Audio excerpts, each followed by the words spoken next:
కులంలోనున్న ఒక గుణవంతుడిన కులం వెలయు వాని గుణము చేత. కులం లోపల ఒక మంచి మహానుభావుడు ముందుకు వస్తే అతని పరిసర ప్రాంతాలన్నీ కూడా అతని పేరుతోని వెలుగులు అందుతాయన్నది మనందరికీ తెలుసు.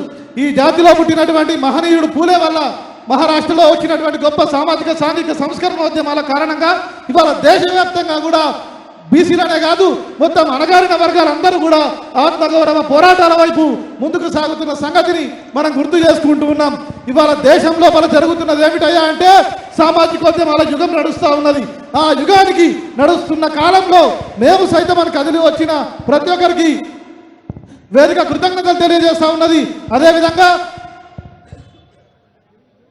బీసీలందరూ కూడా స్వతంత్రం వచ్చిన 75 ఏళ్లలో కూడా ఇంకా వెనకబడే ఉన్నారు కాబట్టి వీరికి న్యాయం దక్కాలని జరుగుతున్నటువంటి బీసీల మహోద్యమానికి ఒక పెద్ద పులిలాగా కవితక్క ఈరోజు మనకు అండగా నిల్చున్నారు.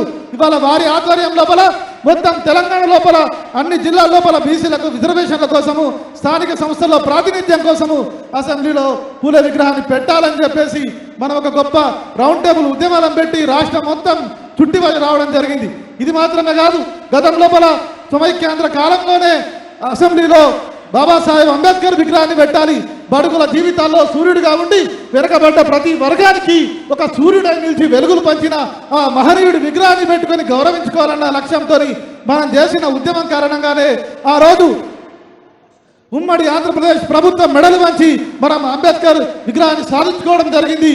నిన్న అంబేద్కర్ పోరాడి సాధించుకున్నాం, రేపు పూలే విగ్రహాన్ని కొట్లాడి తెచ్చుకుంటామనే నినాదంతో కదలి వచ్చిన అందరికీ కవితక్క గారిని సందేశం కోసం మీరు అందరూ ఎదురు చూస్తున్న సంగతి తెలుసు.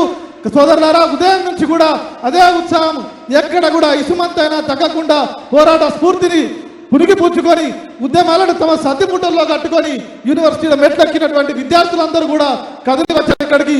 అందరికీ పేరు పేరున స్వాగతం పలుకుతూ ఈ దేశ చరిత్ర నిర్మాణం చేసినటువంటి కుల వృత్తులందరికీ వారి సంఘాలందరికీ కూడా వేదిక కృతజ్ఞతలు తెలియజేస్తూ చివరిగా మీ అందరినీ ఉద్దేశించి అప్పుడా అని ఎదురు చూస్తున్నటువంటి కవితక్క గారిని మాట్లాడవలసిందిగా సవినయంగా సగౌరవంగా ప్రార్థిస్తూ ఉన్నాం.